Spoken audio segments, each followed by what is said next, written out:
कहाँ रह गए? कहीं दिखाई नहीं दे रहे ये दोनों मूर्ख। क्या करें? जिनके शिष्य ऐसे हों उस गुरु को मरणोपरांत शांति नहीं मिलती। परछाई तक दिखाई नहीं दे रही इन दोनों मूर्खों की। कब से मिलन का समय हो गया है और वहां सौदामिनी प्रतीक्षा की अगन में झुलस रही होगी। सौदामिनी, सौदामिनी आपकी इस समय प्रतीक्षा क्यों कर रही होगी स्वामी? अर्थात आप प्रतिदिन उनसे इसी समय भेंट करने जाते हैं क्या?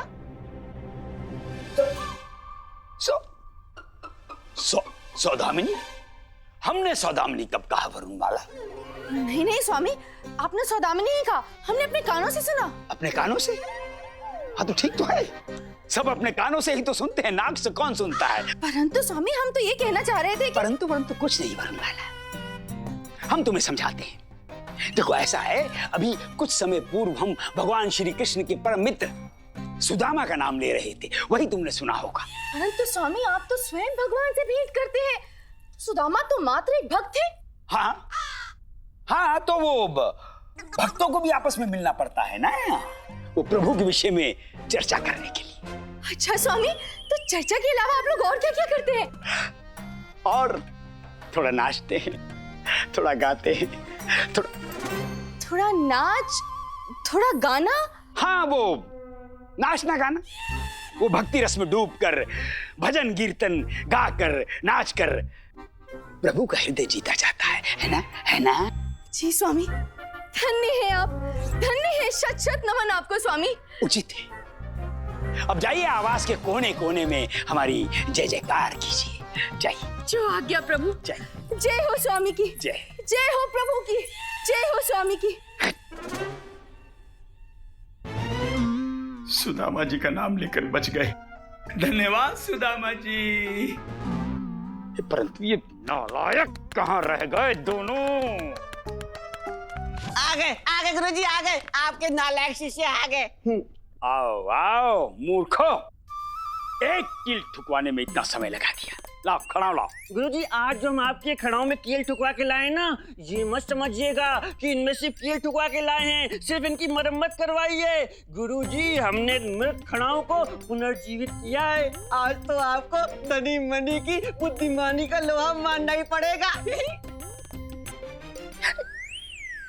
एक बात बताओ, बड़ी विचित्र बात है, केवल तुम ही बकबक कर रहे हो, ये मनी बकबक क्यों नहीं कर रहा है?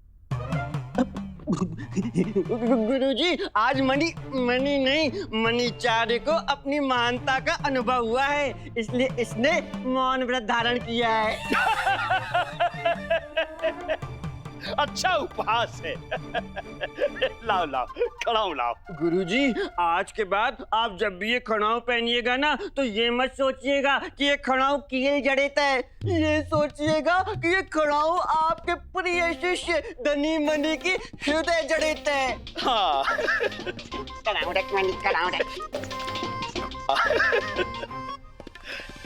इसकी तो महानता जो है।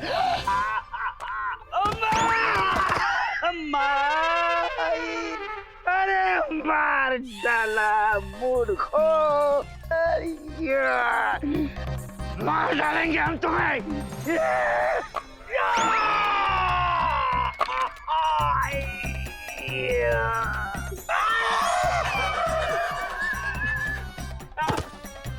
क्या गुरुजी आप अपने प्रिय शिष्यों को अपने बच्चों की भांति प्रेम नहीं कर सकते तो क्या हुआ?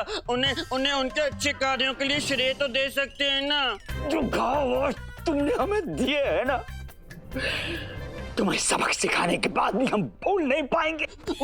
कोई बात नहीं मनी, हम जैसे महान ज्ञानी ध्यानी लोगों को अपने जीवन की आरंभ में तो ऐसे मार धुतकार और अपयश सहना ही पड़ता है, किंतु एक दिन हमारे गुरुजी को हमारा असली मूल्य पता चलेगा, जैसे आज बाजार में उस परदेसी को पता चला था।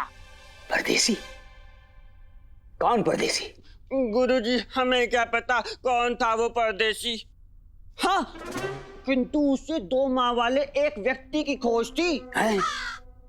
2 माँ वाले व्यक्ति की खोज थी? एक व्यक्ति की 2 माँ कैसे हो सकती? हमें कैसे पता है गुरुजी? आप शादीशुदा हैं, हम कमाने हैं। आपको पता होना चाहिए कि एक माँ के 2 बच्चे हो सकते हैं या 2 माँ का 1 बच्चा हो सकता है। बकवास बंद करो। ये बताओ किससे मिलकर आ रहे हो? कौन था? कहां से आया? अब गुरुजी हमें उसके बारे में इतना सब कुछ कैसे ज्ञात होगा? उसे तो स्वयं के बारे में भी कुछ ज्ञात नहीं था। ये भी ज्ञात नहीं था कि वो कहाँ से आया है। क्या? हाँ गुरुजी। ऐसा कैसे हो सकता है? गुरुजी वो असमंजस में था। संभवतः आगरा से आया था। हाँ।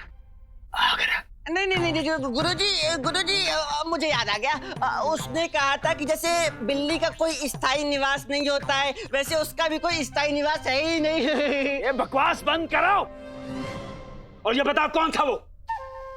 अच्छा ये तो याद होगा कि वो दिखता कैसा था? हाँ, मुझे याद है गुरुजी। उसकी आंखों में काजल लगा हुआ था और हल्की हल्की दाढ़ी थी बिल्ली जैसी, और ये लंबी लंबी मालाएं पहने हुआ था, और पगड़ी, सर पे पगड़ी भी थी गुरुजी, और अजीब अजीब से शब्द बोल रहा था। कुछ रुफूज, हुजूर, नहीं हुजूर हुजूर हुजूर। हाँ, फुटकुटू, गुटकुटू, नहीं गुफ्तगू। गुफ्तगू। ओह, ये तो किसी मुगल का परिचय लग रहा है। अर्थात आगरा से ही आया होगा। आगरा अर्थात मुगल दरबार से आया होगा। परंतु आगरा के मुगल दरबार से कोई मुगल विजयनगर में क्यों आएगा? चक्कर क्या है? और ये 2 माँ वाला व्यक्ति कौन है? ये गुत्थी क्या है?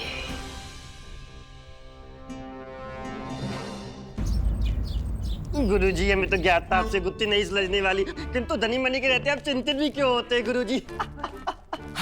हमें पहली का उत्तर मिल भी गया और दिख भी रहा है। हाँ, उत्तर मिल गया। जो उत्तर हमें नहीं मिला तुम्हें कैसे मिल गया? और दिखाई भी दे रहा है। उत्तर दिखाई कैसे दे सकता है? गुरुजी पूरे विजयनगर में एक ही व्यक्ति ऐसा है, पंडित रामाकृष्णा। जब कोई गुत्थी में उलझ जाए तो चुटकियों में गुत्थी से सुलझाए।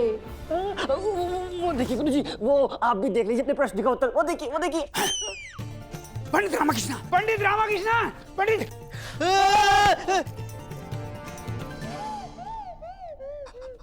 प्रणाम गुरुवर।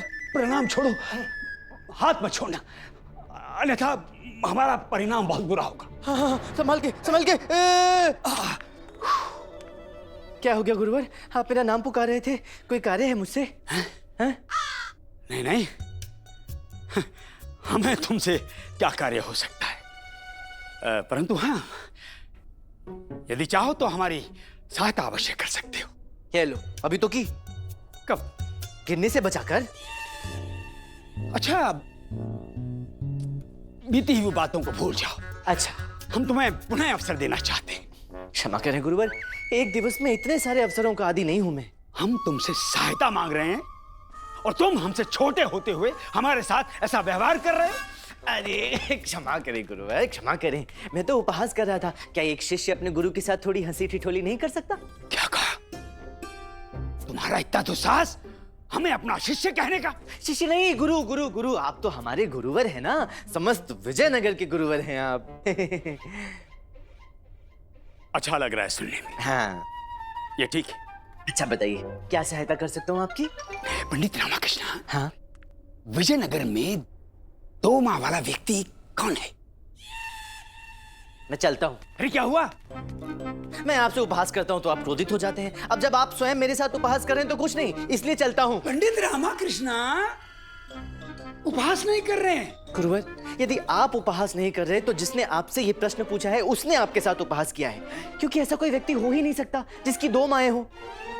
हाँ, महाराज कृष्णदेव राय पधार। दरबार चलिए, विलंब हो रहा है। हाँ, महाराज कृष्णदेव राय की, महाराज कृष्णदेव राय की, महाराज कृष्णदेव राय की, महाराज कृष्णदेव राय की।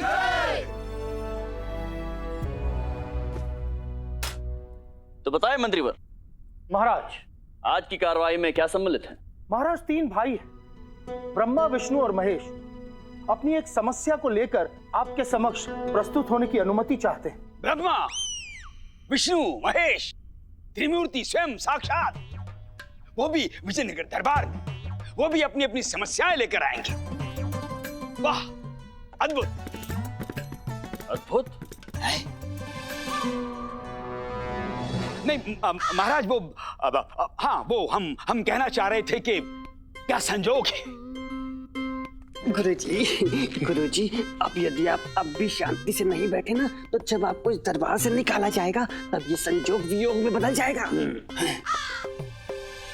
महाराज, उनके पिता अवश्य ही ईश्वर के अनन्य भक्त रहे होंगे, जो उन्होंने अपने पुत्रों के नाम ब्रह्मा, विष्णु और महेश रखा।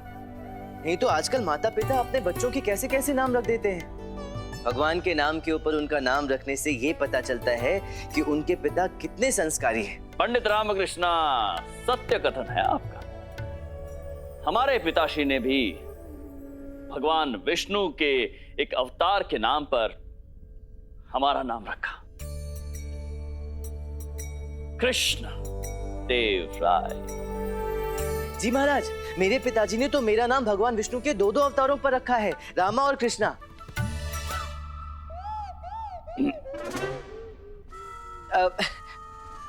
किंतु ये मायने नहीं रखता महाराज कि हमारे नामों में भगवान का नाम कितनी बार आता है। अभी तो मायने ये रखता है कि उस नाम के अनुसार गुण और भाव उस व्यक्ति में है या नहीं। भगवान के नाम के ऊपर आपका नाम रखने से आपके पिताश्री के संस्कारी गुण और ईश्वर के प्रति उनकी अपार श्रद्धा ही झलकती है महाराज। सहमत है हम आपके कथन से पंडित रामकृष्ण, उचित कह रहे हैं।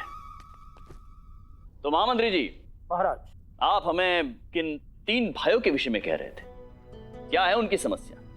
महाराज, उन तीनों भाइयों की समस्या ये है कि उनके पिता के मृत्यु के पश्चात उन्हें उनकी संपत्ति का भाग करना है। अरे महामंत्री जी, ये समस्या नहीं है, ये हमारे समाज में प्रचलित प्रथा है, जिसके अनुसार गृह स्वामी की मृत्यु के पश्चात उसके धन और संपत्ति का बंटवारा किया जाएगा। गुरुवर, समस्या ये है कि उनके पिता की मृत्यु से पूर्व ही उन्होंने ये सुनिश्चित कर लिया था कि उनके कौन से पुत्र को धन संपत्ति में कितना और कौन सा हिस्सा देना है। लो, कर लो बात। फिर तो और भी कोई समस्या नहीं। जिसके लिए जो भाग पिता ने सिद्ध किया वो उसको मिलेगा, इसमें कौन सी बड़ी बात है। गुरुवर, पहले पूरी बात तो सुन लीजिए। जी महाराज। महाराज, उनके पिता ने इस प्रकार से बंटवारा किया है जो आज तक ना तो किसी ने देखा और ना ही सुना। वो तीनों भाई अपनी कुछ विशेष वस्तुओं के साथ आपके समक्ष प्रस्तुत होने की अनुमति चाहते हैं। अनोखा बंटवारा, अनोखी वस्तु, अद्भुत अद्भुत। व्याकुल है हम मंत्रीवर, तत्पर हैं ऐसे भाइयों से मिलने के हेतु। प्रस्तुत किया जाए उन्हें। अवश्य महाराज। कौन सी अनोखी वस्तु है?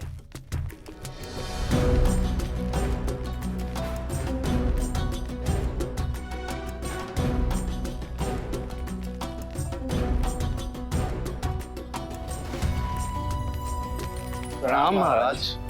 प्रणाम। महामंत्री जी, महाराज, आप तो कह रहे थे ये कोई अनोखी वस्तु लेकर आने वाले हैं। इनके हाथ में तो केवल एक छोटी सी मटकी है। जी महाराज, जैसा कि आपको ज्ञात है कि इनके पिताजी ने यह तो निश्चय कर दिया था कि कौन से पुत्र को कितना हिस्सा मिलेगा, परंतु उन्होंने अपने इस निर्णय के विषय में किसी को अवगत नहीं कराया। इन्होंने मृत्यु के पूर्व केवल और केवल अपने पुत्रों से यह कहा कि उनके बिस्तर के नीचे जमीन में उन्होंने 3 मटके गाड़े हुए हैं और खुदाई के वक्त जिसके हिस्से में जो मटका आएगा उसके अंदर जो भी संपत्ति होगी वो उनकी। तो क्या मिला इन मटकियों में?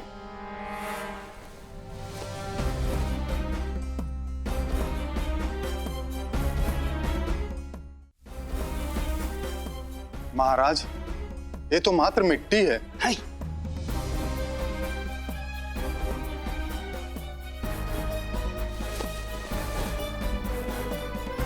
महाराज, इसमें तो गोबर है। छी छी छी छी छी छी।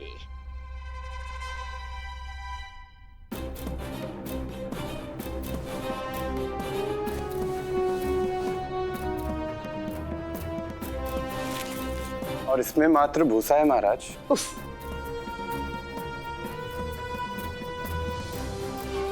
मिट्टी, गोबर और भूसा। मनी, ये संपत्ति नहीं, ये तो हमारे महान गुरुजी के मस्तिष्क के 3 अभिन्न अंग हैं। तुमने कुछ कहा? नहीं गुरुजी, हम तो आपकी प्रशंसा कर रहे थे। तो अच्छी बात है, करते रहो।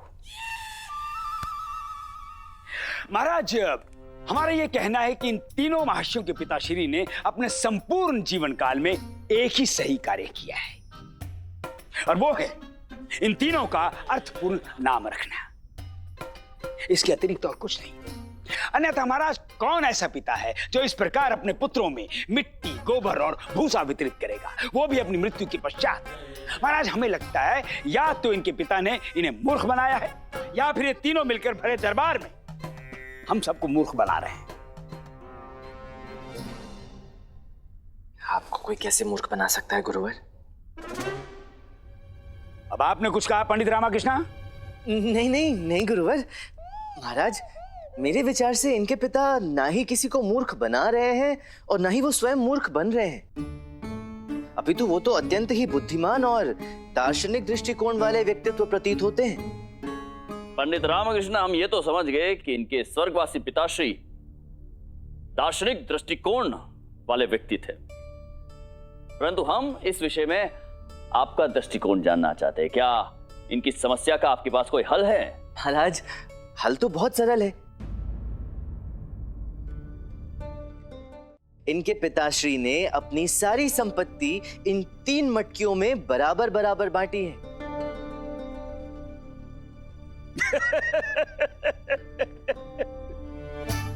महाराज, इनके पिता की संपत्ति के बारे में तो हमें ज्ञात नहीं, परंतु हम ये पूर्ण विश्वास के साथ कह सकते हैं कि पंडित रामाकृष्णा की मानसिक संपत्ति गायब हो चुकी। तभी तो ये मिट्टी, गोबर, भूसे को संपत्ति मान रहे हैं।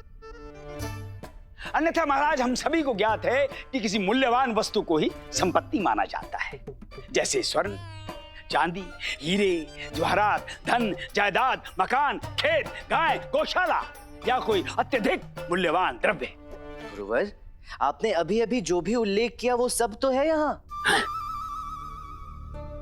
बस आप उसके पीछे का सांकेतिक अर्थ नहीं समझ पा रहे। सांकेतिक अर्थ?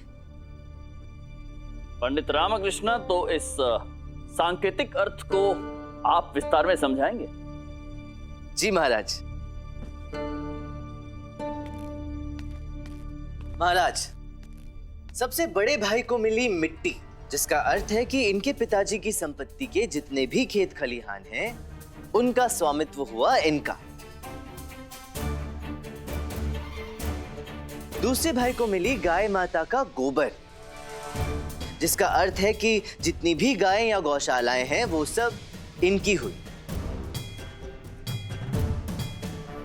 तीसरे और सबसे छोटे भाई को मिला भूसा, जिसका रंग स्वर्ण जैसा है, जिसका अर्थ है कि इनके पिताजी ने जितने भी स्वर्ण छोड़े हैं उन सब पर महेश का अधिकार हुआ।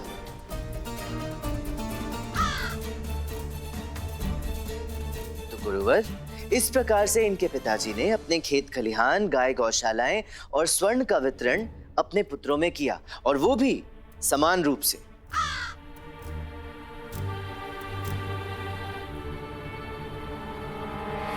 अद्भुत पंडित रामकृष्ण, अद्भुत। समस्या का समाधान तो निकाल दिया आपने। तो ब्रह्मा, विष्णु, महेश, अब आप सभी खुश हैं? नहीं महाराज, हमारे साथ ये अन्याय हुआ है। मुझे और विष्णु को मात्र खेत और गाय और सारी संपत्ति महेश को मिल गई। हाँ, सही कह रहा है।